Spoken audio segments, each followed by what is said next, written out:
Really happy to welcome to the program Quincy City Council President, Councilor at Large, Nina Liang, for a little update on council activities. Hi, Nina. Nice to see you again. Nice to see you too. Yeah, it was the last meeting of May we had last night.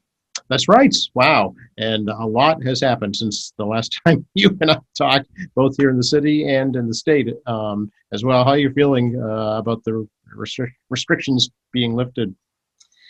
Oh, it's tough. I think I have, not like anybody else, right? A lot of feelings on this, I think we've all had a lot of feelings for the last year and a half with respect to restrictions, not restrictions, what people are doing, what's mandated, what's suggested. A lot of which, you and I had spoken about over this last year and a half. But really, for me, I'm very tunnel vision around logistics right now. The state of emergency also called for temporary, legislation that allowed for all of us to, continue to comply with open meeting law by meeting remotely. And now that the state of emergency is going to be lifted, what does that mean for the legislation that allows us to meet remotely? Does that mean that we are no longer allowed to meet remotely? Does that mean that we have to meet in person? Does that mean that the public can, we can meet in person, but the public can still participate remotely? Does it mean that they also had to be in person? I mean, there's so many, I think, different ways to do it. And that hasn't been answered yet, unfortunately, in the last 12 hours, right? So I'm just, again, right now, my feelings around it are really tunnel vision. I'm working really closely with our clerk committees, Jen, who is amazing with coordinating this stuff. And her and I are just trying to stay on top of trying to find out as quickly as possible what we are or are not allowed to do. As you had mentioned earlier when we were just talking and getting logged on to this, is that the state of emergency is being lifted on June 15th, right? And so we have one more regularly scheduled council meeting after that, in the month of June, but that's also right in the middle of budget season, right? So what does this mean for department heads? If we have any budget meetings scheduled, does it mean that some of them are meeting on Zoom and then others are in person? What does that mean for public participation? Does it mean that folks are coming to City Hall along with all of us, along with all the department heads? Does it mean that people don't have to wear masks anymore indoors, or that there's a capacity, or maybe there's no capacity anymore? Does it mean that people can't participate through Zoom if they wanted to? So there's so much right now. Again, focus specifically on that I'm just trying to make sure that we stay on top of and try to find out as soon as possible so that people can plan accordingly in the next month. And then after that, I think maybe I'll process it a little bit more. But right now, that's where my sole focus is, what are we doing as a body? And then subsequently, what public involvement will continue to look like moving forward. Yeah, I know we've talked about this before, that this type of format, this remote format, has a lot of benefits, right? Mm-hmm. I think so. We've seen in this last year, every time there's been a meeting, whether it's a committee meeting or a council meeting, there's always somebody from the public who tunes in, whether it's by dialing in through a phone. So we'll see a random phone number on there, or, logging in with their Zoom accounts, even if there isn't during that meeting, an opportunity for public participation, they participate by showing up, and that's been really nice. When it's in person, thank you to you guys, right? They all tune in through QATV, so there's no need to come into the chambers, right? They can just, whenever we have council, and we get that all the time, even during meetings. I remember the last 6 years I've been doing this, where people during a live meeting will say like, oh, I'm watching this on QATV right now. And then, we'll say what they're going to say. And now folks are doing that as well as logging into the Zoom, right? And so, I don't know if there's necessarily, I don't have any hard numbers to say that there's definitely been an increase, because again, it could be some of those folks who are crossing over, right? Mm-hmm. And then they'll go back to just watching on QATV and have always participated in that way. But I mean to say that participation has increased as far as people actually coming to the meetings, right? Even if it's coming to a virtual space, they're taking their time to come to that meeting, which has been nice, and I certainly want to make sure that we continue to have those opportunities for people who can't physically make it to the council chambers and or feel uncomfortable coming to the council chambers, right? Even if the ban is lifted, there might be some folks who still don't feel comfortable coming in person, especially if there's no mask mandate, right? So we want to make sure that we create as many opportunities as possible for public engagement, right? That's always been a priority for us as a body. And so even through the pandemic, we've wanted to make sure that that was possible, and it was, which was great. People could call in, they could Zoom in, they can, again, watch through QATV. Thank goodness you guys continue to air it. And now moving into this next phase, we need to make sure we're keeping that up. So I don't, again, have the answers now, because I'm still waiting to see what comes down from the state as far as how we can conduct these meetings. But once we do, we want to make sure that we're doing the best to continue the most public participation we can get. Yeah, well, as always, when you do know, let us know, and we'll let everybody else know. No, you guys are always so good with that, with getting the word out for us and making sure people know how they can tune in. So you'll be the first ones that we call to help us get the word out. Thank you for offering Right. that. In the meantime, you did have a meeting last night, right, May 17th, and it was a pretty active one too. What would you say were some of the highlights? I would say the most important thing is one of the biggest things we, as your counselors and as legislators, take on, right, which is the annual city budget. So every year, the mayor, when they propose a budget to us, comes and makes sure to give a presentation. And the last 2 years, he's taken the opportunity to do that remotely with us, which I really appreciate. So he was there last night and presenting the budget to us as well. When the budget gets presented, always generally around this time of year, we put it right into finance committee and subsequently have, the public participation. We have presentations from every single department. And this is the time, right? This is the time where all of us really hunker down, get the highlighters, get the red pens out, and go through, right? And see, what is it that's being funded? What, is no longer being funded? That has happened every year where I've seen that department heads see and, a line item that maybe hasn't been used, and they say we no longer need that. So they take that away, right? And so the departments, they work, it's not just now when we're seeing it. They work for months, if not, for a year, going through their department's budget to put something together moving forward. So this budget that they're putting in front of us is the accumulation of all of that hard work. And then particularly during a pandemic, right, doing that, I think has been exceptionally difficult this year, right? Last year it was difficult, yes, but it was months into the pandemic, right? We had the state of emergency, middle to the end of March, and then the budget gets proposed in May, right? So there was a lot of unknowns, yes, but now you take on a full year of that and having to think, okay, well, now I need to propose something for what's the impact of the pandemic that we haven't fully seen yet, right? How, again, even something with as simple as a meeting, what are people's lives going to look like moving forward, right? And so each of these department heads, think about it, they had to sit down and think about all of these unknowns, the unknown impact of this last year, right? And try to make the best possible predictions moving forward as well. And so they've worked really hard to be really diligent about what they put in front of us. And so I'm really excited to go through this book and go through the budget, hear from all the departments, hear about, what's worked well for them this last year, what they need moving forward. And we'll go from there. And as always, we have really, really intense, really diligent conversations around this. And Chairman McCarthy, who's chair of the Finance Committee, will be scheduling that. And of course, again, notifying folks like UATV to make sure that the public can tune in and participate in that. Yep, I know the mayor mentioned it's a little less than 2% increase over the current fiscal year's budget. What will you be looking for in terms of priorities? What would you like to see money allocated to? So one thing that I will say, and he mentioned this last night in his presentation to us, so I do want to just point this out, is the language access work that we had talked about in the last year. And so, this is a project that Melissa Ponder at the planning department had taken on with a number of folks actually as well in the planning department. And so I do want to thank, the head of the planning department, the whole staff, right? They all came together, again, in the middle of the pandemic and recognized that this is something they want to take on and see what we can do to make this impactful. And so in this last year, we found that, and I mentioned this before, and I think Melissa mentioned this when we had spoken to you, Joe, is that, a lot of departments are already doing this work, right? They are prioritizing that when they're putting out information. If there's any public facing opportunities, they are working on getting them translated, right? They're making sure that they're having closed caption at their meetings. They're already doing this work and it's already front of mind for them. The piece of it that I think we need to try to fulfill with this language access work that I have found is we need to make sure that it's a consistent resource for them, right? I don't want there to be additional barriers for these departments to fulfill that request, right? They want to make sure things are translated. They want to make sure that closed captioning is available. They want to make sure that all their meetings are ADA compliant, right? Let's make sure those resources are readily available for them, right? And those resources take funding, so there's, again, a lot of work that went into this last year. Melissa Pond has done a phenomenal job.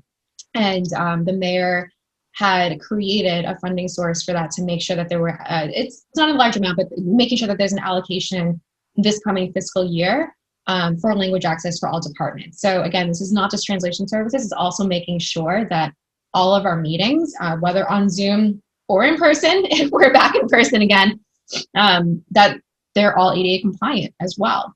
So moving forward, this will be a standing resource. We will reassess after, the sort of mid-year check-in with that. And then moving forward to the next year's fiscal year, we'll take a look and see, was this helpful to each of the departments? Do they need more? Do they need less? And to see based off of the research and what we've seen this last year, in addition to the next 6 months, what is a good number moving forward to make sure that we are accessible, both in language and ADA compliance to residents who need it, So it was a year and a half long project that took the coordination of, all the department heads and Melissa with the planning department, the mayor's office. Folks have been just amazing in making sure that this was a priority moving forward as well. So I'm super grateful to everybody who was involved in that. And I'm excited to see how it changes, again, public engagement in meetings moving forward, right? For those who, in the past, when things, maybe there wasn't closed captioning at meetings for whatever reason, or, information for meetings weren't sent out in multiple languages, whatever it may be, right? We'll see hopefully more public participation moving forward. Yeah, I say it all the time. Knowledge is power. You have to know before you're able to do anything. So exactly, exactly that. But outside of that, it's what we all look at every single year. Again, my colleagues and I, we go through this with a fine tooth comb, right? We look and we see, and the auditor Susan O'Connor is amazing with providing information. Is what's the history of what's been spent in that department, in that line item, and seeing what it is that they're projecting moving forward. And that really helps us to really see the overall picture of where the monies are going, And so I know it sounds really generic to say like the entire budget's but it is our priority, right? This is one of our biggest if not the biggest undertaking we take on as counselors, is to go through this budget line by line. There is no one specific line item that we're going to say, okay, well, that one they'll spend a little bit under and it's okay. It's just, I've worked with my colleagues now for 6 years, and every year I've seen them, like they go through each line to make sure, okay, this is what's being spent over at the library. That's phenomenal. Keep it up. Great. And this is some areas where, you can save a little bit of money. Let's talk about that and have a conversation about that. And, we've even had folks, I remember asking, we can't add anything, right? We can only cut or approve what's being presented to us. But we've even had conversations in the past where, even though I can't add to your line item, Joe, I can say, I've seen that you've overspent that line item though in the past few years. Why didn't you ask for more this year? Let's just have a conversation about it. So your earlier point, right? Knowledge is power, right? And understanding how this budget came together. And so always really, really robust, really interesting conversations. But there's no one particular area, again, that we take more seriously than the others. Every single line item adds up to the overall budget, to that final number, which dictates what our tax rate is, right? So we are very mindful about every line item that comes in front of us. I think, lastly, I guess the final point I'll touch on with that is that if there's a particular topic that I think is getting more public attention right now, right, I think I would phrase it as such, is the pension. There is a request right now to essentially take out a bond with the interest rates being so amazing. I mean, they absolutely are amazing. Just a side note, like as a public service announcement, if anybody wants to refinance anything, now's the time to do it because the rates are amazing. But I digress. No, in all seriousness, there is a request in front of us right now to fund the pension by way of taking out a bond, right? So as opposed to paying into it bit by bit every single year through the budget, right? Through this budget that goes through, then we pay for the tax dollars and we, put a little bit into the pension every single year. We try to get it, to a place where it's completely paid, but we're really just chipping away at it, right? We're not the only city in town who's experiencing this. Every city in town is going through this, right? Essentially what happens is if every single public employee retires, it's unfunded. We don't have enough to fund the pension, right? So we try to put as much as possible into it. And there is a timeline. I'm not sure what the exact year is, but by a certain time, we do need to make sure that it is funded, right? And so an option that the mayor is looking at, which actually I've heard now also, I forgot what city it was in Rhode Island, is also looking at doing this, which is because, again, interest rates are so low, is taking out a bond to then fund that. And instead of, every year we're taking the money from the budget to feed into that pension, we're now just paying it into the bond, right? And so now the pension is paid. We now are still technically paying something, right? But we're paying it into the bond rather than the pension, right? So a much larger conversation and a much more detailed and informative conversation than the one I'm giving to you now as an explanation. But the overall thought here is that there's going to be some cost savings to the taxpayers, and so again, this is a very long-winded answer to what are some priorities. I think that's the most front-facing one, that folks may be paying attention to. But I defer back to my previous comment about, what's a priority. It's making sure that, we're being diligent about what's being spent. One thing, as you're well aware, that was not funded in the budget was the Department of Social Justice and Equity that the City Council passed. I know Councilor Palmucci made a passionate statement about that. How do you feel about that, Nina? I feel incredibly grateful to him. I will just say that, first and foremost, I am, we've been exceptionally close, in my time on the council. He is somebody who very early on has always been, exceptionally kind and a great mentor in just conversations that I've had with anything that I may consider big or small. He's always been very, very helpful and very supportive on, even when we disagree on things, right? And so when it comes to this in particular, it's no different. He is incredibly and deeply supportive of this issue. And he also recognizes, and I will just say it, right, and be blunt, he recognizes that he's, a cis white man, right, in this space. And he steps into his discomfort around that. But I will just say that despite the discomfort he feels, he is still deeply passionate about being an advocate and being an ally for these things. And I'm grateful for that, right? Because what he said about the disappointment with it not being funded is a disappointment that I certainly share and unfortunately don't always have the capacity to speak up on.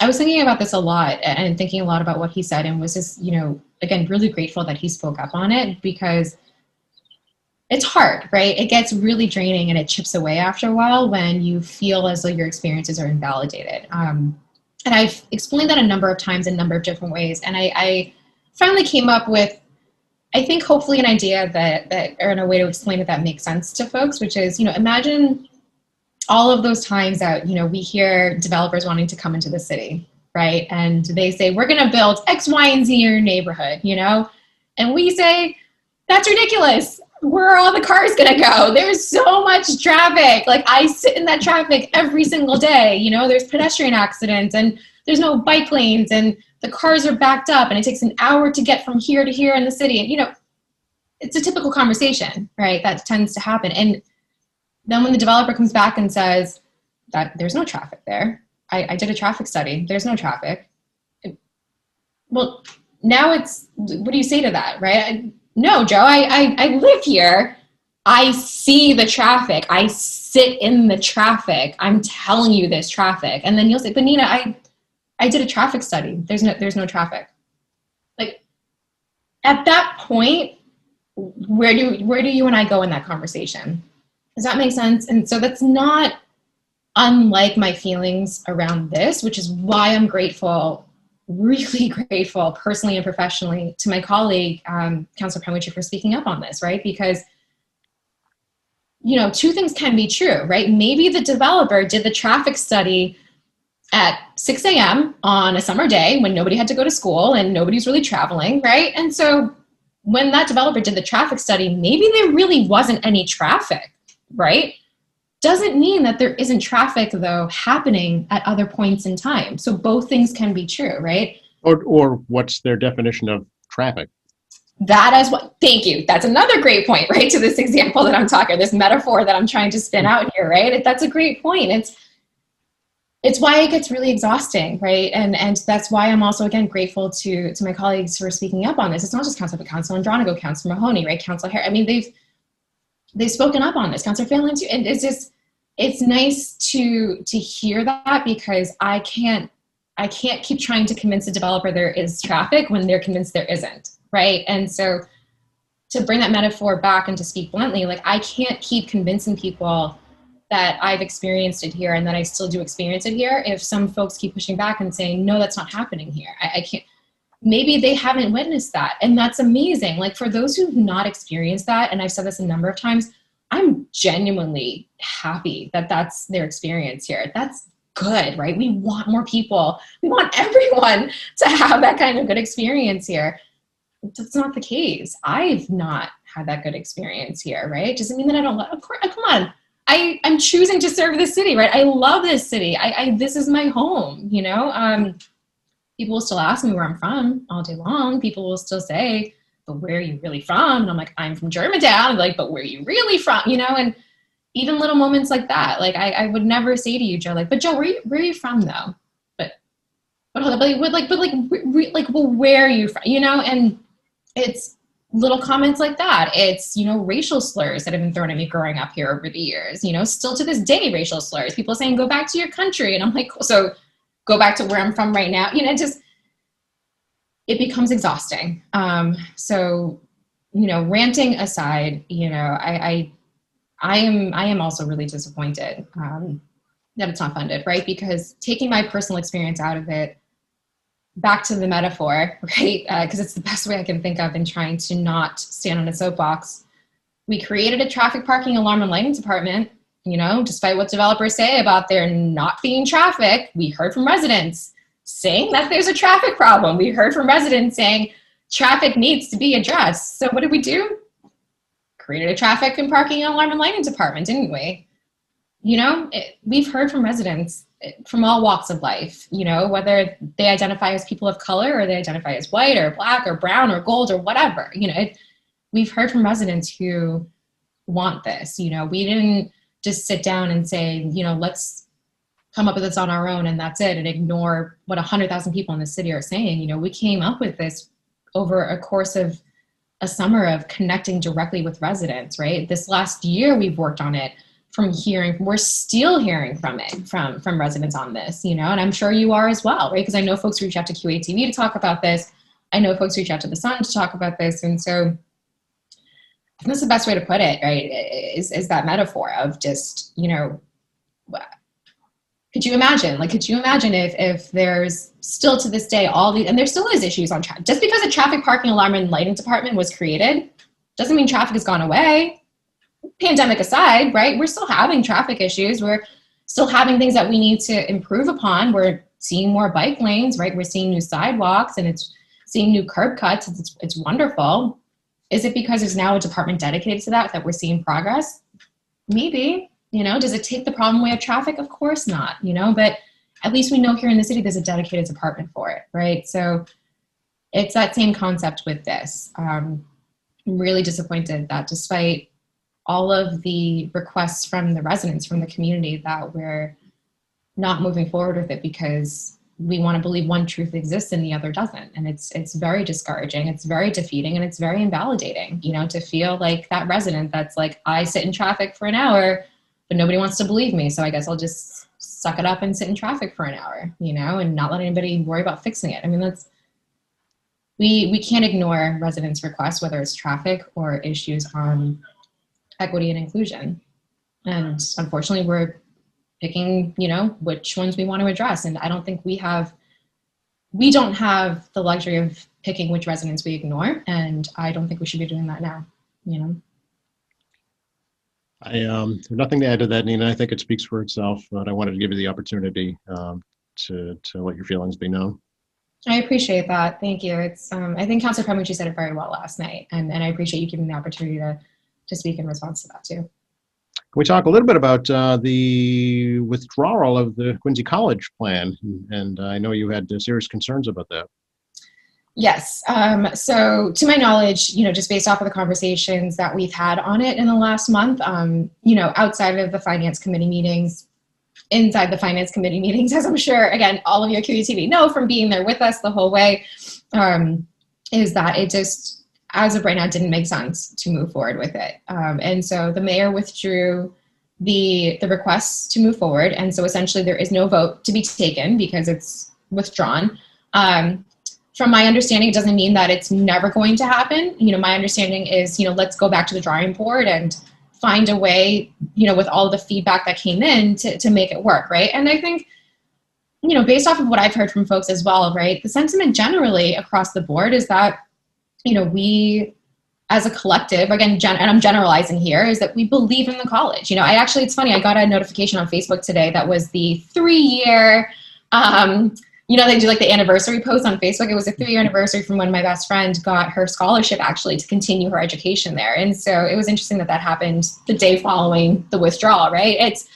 But I'm just one story. Like my friend is just one story. There's so many people who know somebody who is successful because of, what the college is able to provide, right? And even if you don't know somebody there, I've heard from people who just say they believe that it's an institution that does serve, right? And is a service that is well, I think, respected, and a service that needs to be continued, right? It was more of a question, and for me anyways, more of a financial question, and I've heard a couple of folks who approached it from that lens as well. And so, from what we were looking at with that, it just, again, from my perspective, didn't make sense financially to move forward on. And so I think it's not a withdrawal to say, no, it's never going to happen. I think it's a withdrawal to say, like, let's be flexible and go back to the drawing board and see what's next on it. So I'll be interested to see what comes moving forward on it.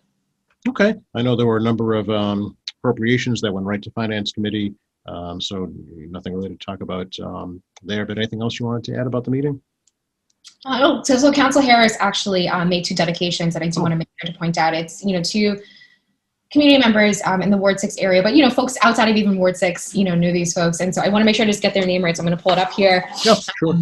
If that's okay. And so one of them was a dedication of Sonoma Road and Essex Street in that area. And that was in memory of Daniel Dewey. Daniel Dewey was actually a Marine in the Vietnam War. And, just when he came back, continued his public service right through until the end, right to when he moved back here. He also was really, really active in the Quincy Veterans Group as well. And as you know, it's very, very active group in service to their community. And so it was a really nice opportunity, obviously very bittersweet, but a nice opportunity being a Ward 6 kid myself, to be able to have Councilor Harris bring that forward and to name the square in his honor.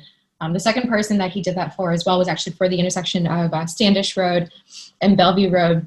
And that was in memory of Jonathan O'Driscoll, who was also a Marine, passed far, far, far too young, was a firefighter here in the city as well. So again, just, 2 people who not only served this country, but served their city, served the community, served their neighborhood. And so I think not just for that neighborhood and for that ward, but really for the city, to have an opportunity to commemorate their memories was really important. These are the things, right? In addition to all the stuff I just ranted about with you and talking about the budget and whatnot, these are these moments where, folks like Councilor Harris can say, let's just pause and recognize, who really makes the city great, right? And really who keeps the city going. And let's find ways to honor that and remember them. And so it was, again, very bittersweet, but a wonderful opportunity to pause last night as he took that time to share with us their stories. And, we all obviously moved to pass unanimously to name those 2 squares after them. Nice. Yeah, I know. Well, you've been doing it all along with your COVID-19 heroes recognition, throughout the pandemic as well. So I'm sure that was a nice way to end the meeting. Yeah, it was. It was, again, obviously it's always very hard and painful talking about somebody that is no longer with us. But again, on the positive end of that, just to pause and as a body, be able to recognize and remember somebody who gave so much to this community is a really nice moment to do that. Anything else, Nina? That's it for now. Stay tuned for what's going to happen with scheduling of the budget meetings and what's going to happen about meeting in person. And again, I apologize for not having any updates for folks now, but I know, again, everyone over at QATV is on top of getting the word out and making sure that whether people have to tune in person or through QATV, you folks always ensure that people are able to participate in some way. So we'll make sure to let you know, and we'll make sure to work with you to make sure that folks can tune into our next meetings. All right. We look forward to it, and we'll catch up after the next meeting. Thanks so much, Nina. Sounds good. I'll talk to you then. Okay. Bye-bye. Bye.